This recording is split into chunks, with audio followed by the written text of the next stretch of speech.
ഞാൻ വന്നിട്ടുള്ളത് വളരെ എളുപ്പത്തിൽ ഉണ്ടാക്കാൻ പറ്റുന്ന രുചികരമായിട്ടുള്ളൊരു തൊടുകറിയുടെ റെസിപ്പി ആയിട്ടാണ്. അപ്പോൾ ഈ കറി ഉണ്ടെന്നുണ്ടെങ്കിൽ നമുക്ക് ഒരു പറ ചോറുണ്ണാട്ടോ, അത്രയ്ക്ക് ടേസ്റ്റി ആയിട്ടുള്ളൊരു കറിയാണ്.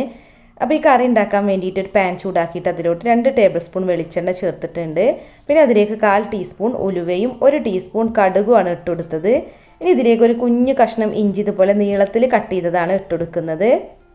പിന്നെ നമ്മൾ അടുത്തതായിട്ട് ചേർക്കുന്നത് വെളുത്തുള്ളി അല്ലിയാണ്. ഞാനിപ്പോൾ ഇവിടെ 9 അല്ലി വെളുത്തുള്ളി എടുത്തിട്ടുണ്ട്. ചെറുതാണ് കേട്ടോ, അതുകൊണ്ടാണ് 9 എണ്ണമൊക്കെ എടുത്തത്.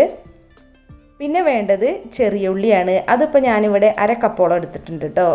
നമ്മൾ എണ്ണം പറയുകയാണെന്നുണ്ടെങ്കിൽ ഒരു 8-9 എണ്ണമൊക്കെ, വലുതൊക്കെ അതുപോലെ ചെറിയ പീസായിട്ടൊന്ന് കട്ട് ചെയ്തിട്ട് ഇട്ട് കൊടുത്താൽ മതി.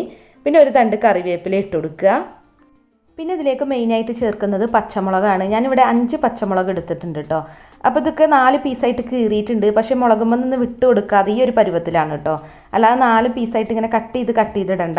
നമ്മൾ ഇതുപോലെ തന്നെ ഒന്ന് കീറി കൊടുത്താൽ മാത്രം മതി. ഇനിയിപ്പോൾ നീളത്തിലെ പച്ചമുളകാണെങ്കിലും അങ്ങനെ ചെയ്താൽ മതി. അപ്പോൾ നമ്മൾ പച്ചമുളകാണ് കേട്ടോ ഇതിലേക്ക് എരിവിന് ആവശ്യത്തിന് ഇട്ട് കൊടുക്കുന്നത്. അല്ല മുളക് പൊടിയോ കുരുമുളക് പൊടിയോ ഒന്നും ഇട്ട് കൊടുക്കുന്നില്ല. അപ്പോൾ ഒരു 5 മിനിറ്റ് ലോ ഫ്ലെയിമിലിട്ട് നന്നായിട്ട് ഇതൊന്ന് വഴറ്റിയെടുത്തിട്ടുണ്ട്. നന്നായിട്ട് എല്ലാം വാടിയിട്ടുണ്ട്. ഇനി ഇതിലേക്ക് വാളൻപുളിയുടെ ജ്യൂസാണ് ചേർക്കുന്നത്. അപ്പോൾ ഒരു നാരങ്ങ വലിപ്പത്തിലുള്ള വാളൻപുളി ഒരു 5 മിനിറ്റ് വെള്ളത്തിൽ കുതിർത്തതിന് ശേഷം അതിൻ്റെ നീരാണ് കേട്ടോ അപ്പോൾ ഇതിലേക്ക് ചേർക്കുന്നത്. ഇതുപോലെ കൈവെള്ളയിൽ ഇങ്ങനെ വെച്ചിട്ടൊന്ന് അരിച്ചെടുത്തിട്ട് ഒഴിച്ചാൽ മതി.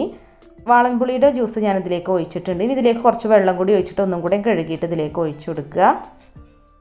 അപ്പോൾ നമുക്കിതിലേക്ക് മസാലപ്പൊടികളൊന്നും ആവശ്യമില്ല കേട്ടോ, ഇത്രയും ചേരുവകളും മതി. അപ്പോൾ ഇനി ഇതിലേക്ക് ആവശ്യത്തിന് ഉപ്പും കൂടെ ഇട്ട് കൊടുത്തിട്ട് നന്നായിട്ട് തിളപ്പിച്ചെടുക്കുക.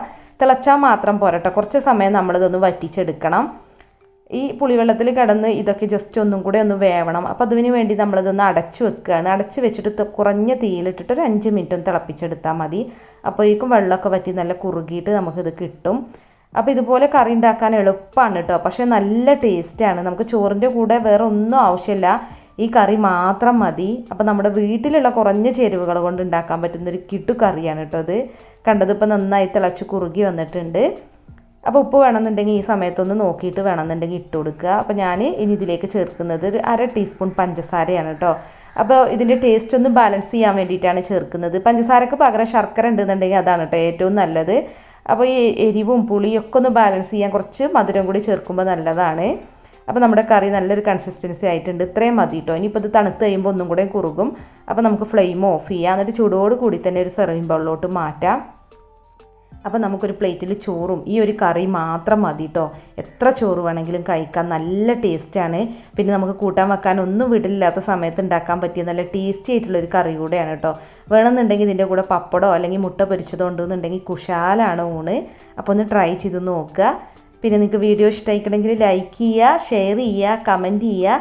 സബ്സ്ക്രൈബ് ചെയ്യാത്തവരൊന്ന് സബ്സ്ക്രൈബും കൂടെ ചെയ്യുക. അപ്പോൾ മറ്റൊരു കിടിലൻ റെസിപ്പി ആയിട്ട് നമുക്ക് വീണ്ടും കാണാം. Thank you.